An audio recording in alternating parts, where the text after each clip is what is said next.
The Greatswords are found all across the FromSoft games. Historically speaking, Greatsword originate from Scotland with the invention of the Claymore.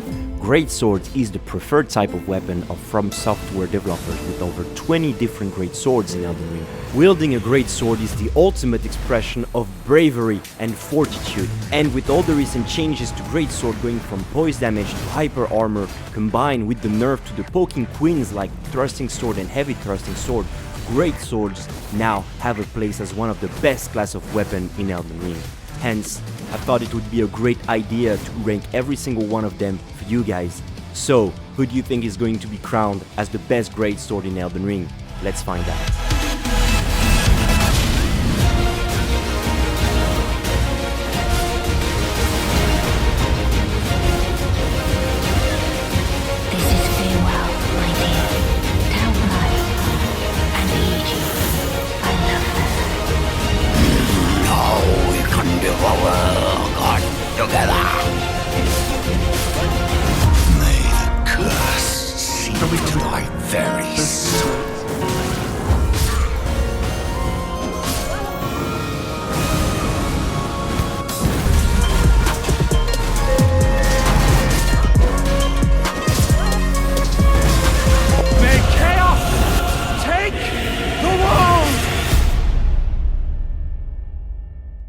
But before we get started, there is something you must know. Greatsword can be special, meaning they have a set Ash of War that cannot be changed, or normal, meaning they have interchangeable Ashes of War. Also, Greatswords are divided into 3 different categories of moveset, which are the basic moveset, the sexy moveset, and the Claymore moveset. Most Greatsword are assigned with the basic moveset. This moveset has nothing going for it. It is slow, it is telegraphic, and every action looks like one another, but with variations of speed. The weapons that have a sexy moveset are the Knight Greatsword, the Banished Knight Greatsword, and the Inseperable Gs.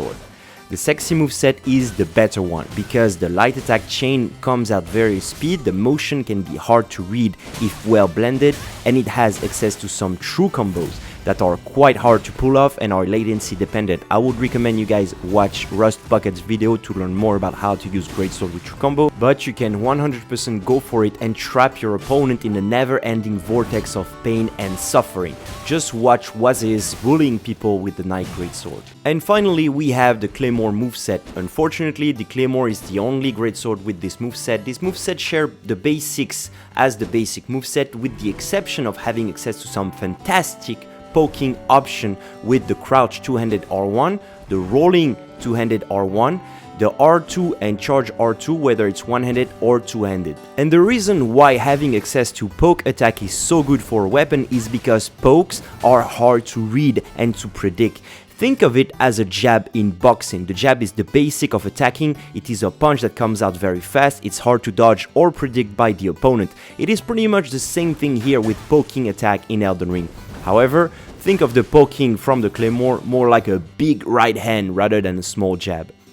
With that out of the way, let's get into the tier list. Starting things off with the Alabaster Lordsworn, and honestly, the Alabaster Sword is one of the worst Greatsword in the game, if not the worst. It has a super weird split stat and requires you to invest into intelligence in order to wield it, but 80% of its AR is going to come from your investment into strength. It is the shortest out of all the Greatsword. It has a base low AR and the basic moveset, and has an unchangeable Ash of War called Alabaster Pull, which is actually the exact same thing as Gravitas with a little bit more range.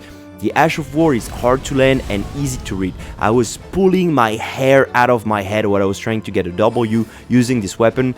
I made a special tier list for this weapon called the Toilet tier list, and this is exactly where the Alabaster is going.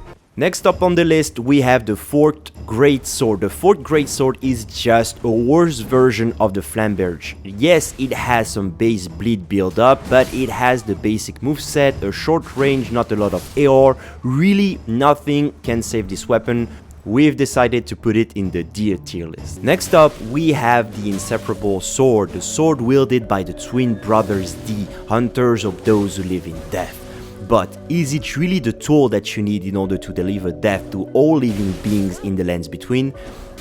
Well, not really. This sword is the first one on our list that is using the sexy moveset, able to chain your opponent to death with some unique true combo and an unpredictable light attack chain. It scales mostly with faith once you've met the minimum requirement in strength and dexterity of 18. It is also a special sword, meaning that you cannot change the Ash of War, and the Ash of War that it has is called Sacred Blade, and this is actually a downside to this weapon, since you can equip Sacred Blade on any other greatsword that has an interchangeable Ash of War. Furthermore, Sacred Blade is an underwhelming Ash of War, since you can have way better options like Stormblade, Stormstorm, Piercing Fang, Impelling Thrust, and so on. By the way, tell me in the comment section below what are your favorite Ashes of War to use on Greatsword. Another one of its flaws is its range. Since it's the third shortest greatsword in the game, without many downside, it doesn't matter that it has a sexy moveset, B tier for you. Next on the list, we have the Gargoyle's Greatsword, the Bastard Sword, and the Lordsworn Greatsword that I'm going to be reviewing in a bundle of 3 since they all are pretty much the same weapon. The Lordsworn is the longest of them all, and the Gargoyle's Greatsword has the most AR, but they all scale better on strength, have the basic moveset attached to them, they have interchangeable Ashes of War. The problem is that they all are basically a weaker version of the Iron Greatsword, and as we're going to see later, the Iron Greatsword isn't even that great, so D tier for all 3 of you guys. Now, how about the Gargoyle's Black Blade, wielded by the fearsome Black Blade Kindred? When they are using it, you expect to have a monster of a weapon in your hand when you will be using it. How innocent we were. Well, I'm going to be quick and efficient on this one. Short range, okay damage, terrible Ash of War, good luck hitting anyone with that. You cannot change the Ash of War, you need to invest 22 points into Faith, although most of your damage is going to come from your strength investment. A terrible weapon, and honestly, the worst part of it is that this weapon is bestowed upon Maliketh's follower, and this weapon is tarnishing the name of the legend that was Maliketh. Dead in the gutter for you, you're going to the toilet. On to the next one. The Death Poker, which is, basically a stick wielded by the Death Bird bosses. This weapon can be acquired in Khalid by beating the Death Bird that appears only at night close to Celia's entrance. The Death Poker is a really interesting weapon, requiring some intelligence but having most of its AR coming from your investment into dexterity. But I would still suggest you guys invest into intelligence, because the Ash of War damage is dictated by how much intelligence you have. It is a great option for intelligence dexterity builds. The particularity of Death Poker is that it has an inbuilt frost build-up and has a unique Ash of War called Ghost Flame Ignition, which can be triggered in 2 ways depending on whether you press R1 light attack or R2 heavy attack after the initial activation. R1 will launch a wave of frost flame that will stay on the ground for quite some time, inflicting damage and frost buildup. The R2 on the other hand will activate a huge explosion that has a lot more range than it seems. A cool Ash of War, both useful in PvE, invasion, and is kind of average in duel because it keeps you stationary. The downside really of this weapon is that it is using the basic Greatsword moveset, the boring moveset. A really cool idea, but not enough to be ranked in the highest tier. We've ranked it B tier. Next up is the Blender Machine, Marais Executioner Greatsword. The House of Marais was a family serving and fascinated by Malenia, and this weapon was used in the execution against their enemies. However, this sword is not dealing Scarlet Rot and instead deals magic damage, since it uses the technique from the land of Eocade. I don't know how you say it, Eocade, Ecade. It scales in both arcane and strength, but mainly with strength. It requires 24 strength, 14 dexterity, and 23 arcane to be wielded. Fun fact is that this weapon is actually used to one-shot most bosses in the game. This weapon is one of the most fun greatsword to use because of its unique Ash of War, Eocade, Dancing Blade. which is basically shredding your enemies into a blender of pain and eternal suffering. The Ash of War comes out quite fast if you don't charge it, and you can cancel the follow-up by rolling since patch 104. The downside of this weapon is its lack of range, having the basic moveset and requiring a weird split stat with a lot of arcane that won't even help you dealing more damage and forces you to use a strength arcade hybrid build, which is a type of build with very other few options to use. Also, the main problem is that its Ash of War can be easily countered by having a moderate amount of poise. I love you, but I'm going to put you into B tier. Next is the Iron Greatsword. The Iron Greatsword has an okay range, solid damage output, has an interchangeable Ash of War, but is using the basic boring moveset. The good thing about this weapon is that it keeps its high AR no matter which build or affinity you're using. Think of it as a jack of all trades. However, you can get a much better Greatsword on any type of build, whether it's strength, dex, fate, intelligence, arcane, or even quality. C tier for you. Now, how about we take a look at a really good Greatsword, the Banished Knight Greatsword.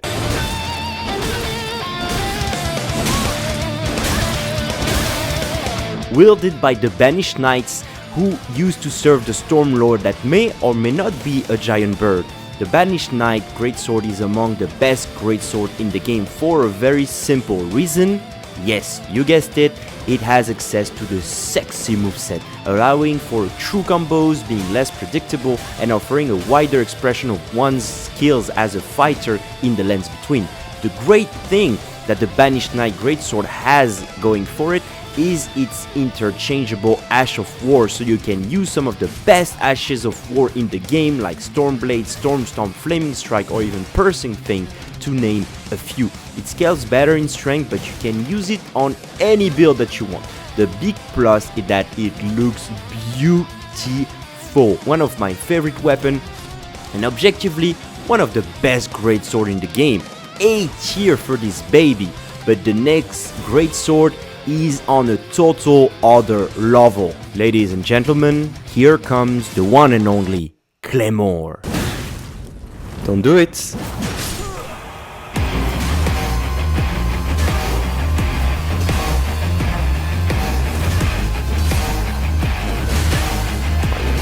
More damage to you than you're going to do to me.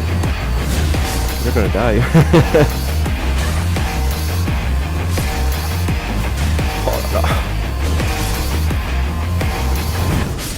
Oh, that was an anime epic moment. GG, let's go, I love it. Claymore is actually an historical weapon in real life and a classical staple of FromSoftware, found in Demon Souls, Dark Souls 1, 2, 3, Bloodborne, and finally making a return in Elden Ring. It's found at Morne's Castle in the Weeping Peninsula. Claymore is one of its kind, as said in the introduction, because it has a unique moveset that is using the basic boring moveset with the implementation of unique poking attacks that are the crouch two-handed R1 poke, the rolling R1 two-handed poke, and the R2 and charge R2 one-handed or two-handed poke. Recently, FromSoftware has nerfed the poking queen that were the heavy thrusting sword and the thrusting sword. The consequence of that nerf gave some room to breathe for Claymore to slowly climb the ladder as one of the best weapons in the game. You will have a very hard time fighting a good Claymore user like the one and only Clay Amore. Mark my word, truly a force to be reckoned with.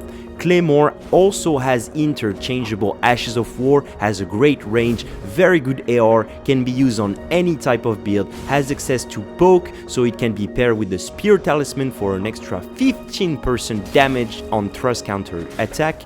I mean, what more can I say? Claymore is the first S tier weapon in this list, but can any other Greatsword pretend to sit on the throne with her? Well, maybe the next Greatsword can. The next weapon on this list is a legendary celestial weapon associated with the birth of the lands between. The DarkMoon Greatsword, found all throughout the Souls series from Demon Souls, Bloodborne, Dark Souls 1, 2, 3, and even Armored Core and Kingsfield. It is finally making its return in Elden Ring as the DarkMoon Greatsword. And I will give it to you straight and honestly, the DarkMoon Greatsword, aka the Moonlight Greatsword, is a huge disappointment in Elden Ring. The main reasons are the range, not that great. It uses the basic boring moveset. The Ash of War is underwhelming to say the least. The Ash of War is called Moonlight Greatsword, so you basically raise your sword to buff it, and once it's buffed, it deals extra damage as well as frostbite damage, and your R2 shoots laser beam of magic frostbite that travels very slowly and that has a terrible tracking. Yes, the weapon deals a lot of damage, but as I often say, it doesn't matter how hard you hit if you cannot hit your opponent. The good thing, I guess, is that since you have high intelligence, you can always use sorceries to complement the shortcomings of the weapon, sorceries like Swift Glintstone Shard, Star Shower, or Carrion Slicer. But honestly, you will be better off using a Cold Claymore with Stormblade. Like, it's actually better. I really wish this weapon was good. I really wish it was good, guys. But unfortunately, it is not. So be cheer. For you, my love, you will stay in my heart forever. I will cherish you as the memory of our long forgotten love. But now, you know, you're old and you're kind of, you know, your tits are falling apart. Like, you're not as hot as you were anymore. So be cheer for you. I'm sorry. Moving on to yet another disappointment, the Sword of Milos. Wielded by the Poop Eater, I can only see problems with this weapon. First of all, it smells bad. It scales best on a quality build, and quality builds are super trash in Elden Ring. It has an okay damage, but nothing crazy. It has an average range, again nothing too crazy. And its Ash of War is just a recycled, better version of Barbaric Roar, giving you a boost to your physical damage, lowering by 5% the damage of your opponent, and switching your R2s into a 3-hit true combo with an absurd amount of hyper armor. And although Barbaric Roar, so the crazy, you know, savage R2 combo, is actually amazing on weapons like Twin Blade or even hammers, but on Greatsword, it's just way too slow, it takes way too long, and the hyper armor starts to kick in very late into the attack animation after you press R2. It is a real shame because I wish this weapon and quality builds were good and viable, but unfortunately this is not the world we live in. My advice to you is to put this sword back to where it belongs, in the toilets. Yes, toilet tier. The good thing is that the next weapon is astonishing. Ladies and gentlemen, please welcome the one and only Ordovis Greatsword.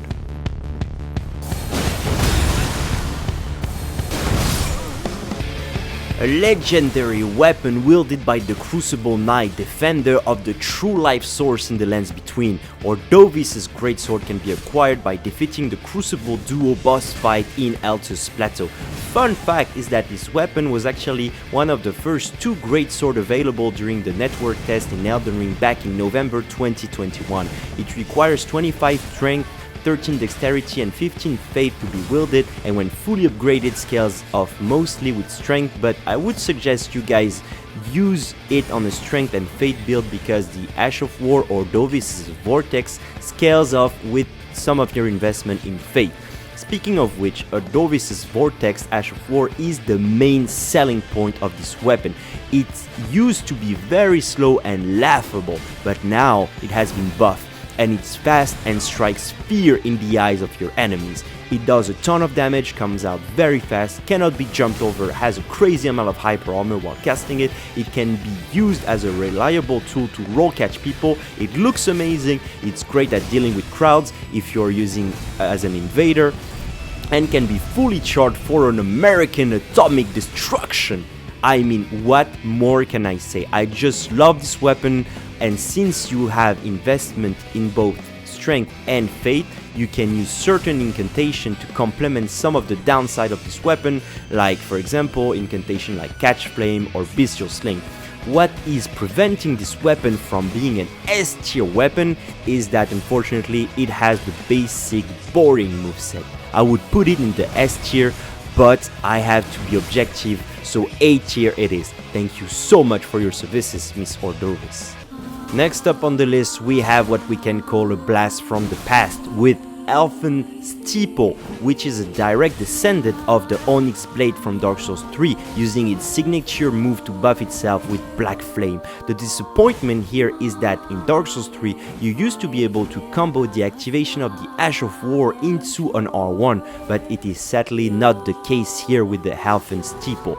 With that being said, the Helphen Steeple does an absurd amount of damage once it's buffed, along with huge frostbite build-up once you activate its unique Ash of War, Ruinous Ghost Flame. But besides doing high damage, looking amazing, and having a cool lore, this weapon doesn't have much going for it, unfortunately. Scaling mostly with intelligence once fully upgraded, the sad conclusion is the same as for the DarkMoon Greatsword.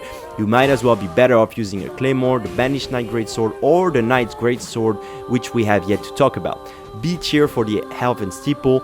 Moving on to the Golden Order Greatsword.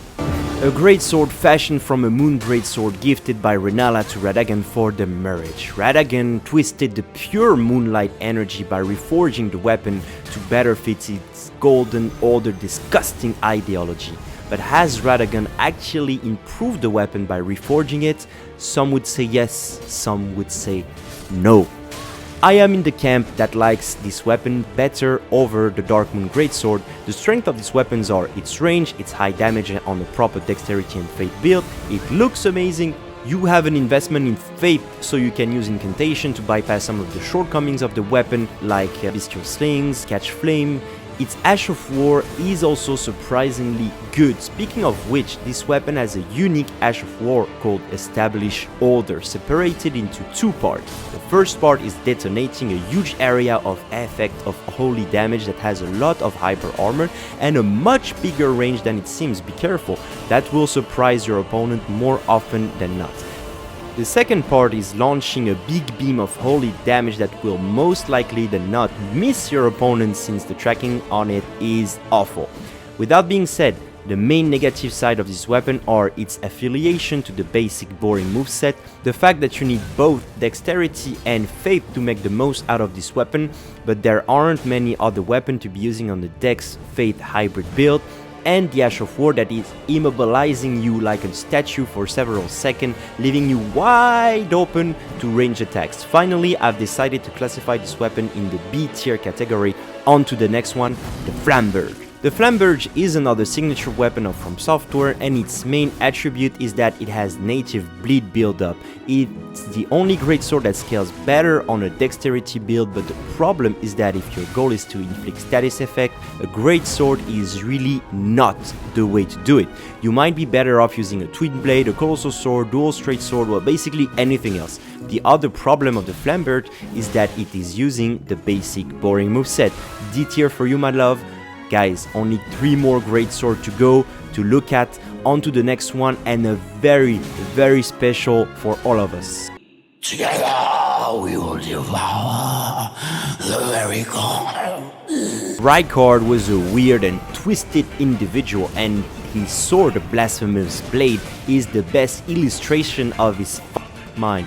We all remember when the snake awoken after being defeated once, and suddenly a big face is looking at you and a disgusting hand is reaching inside the mouth of the dead serpent to pull out a huge sword made out of dead bodies. Surely a nightmarish sight to behold, reminding us of the manga Berserk darkest moment. With that being said, is this sword any good? Requiring 22 strength, 15 dexterity and 21 faith to be wielded, this weapon, once fully upgraded, scales better off with faith, but you can very well be using it on a strength faith hybrid build. The good side of this greatsword are the great range, high damage, and its unique Ash of War, Taker's Flame, that is giving you HP back on hit, deals an absurd amount of damage, travels forever in a long straight line, is great for PvE or invasion, but is quite easily dodgeable if your opponent expects it. However, you can try to free aim it to catch your opponent rolls. The main downside is that it is using the basic boring greatsword moveset.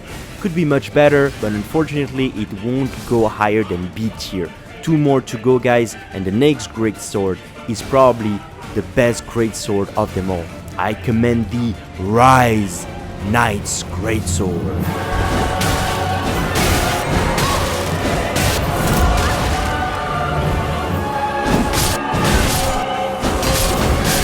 Knight's Greatsword is a fantastic piece of art, wielded by the different knights around the lands between, fighting for various factions.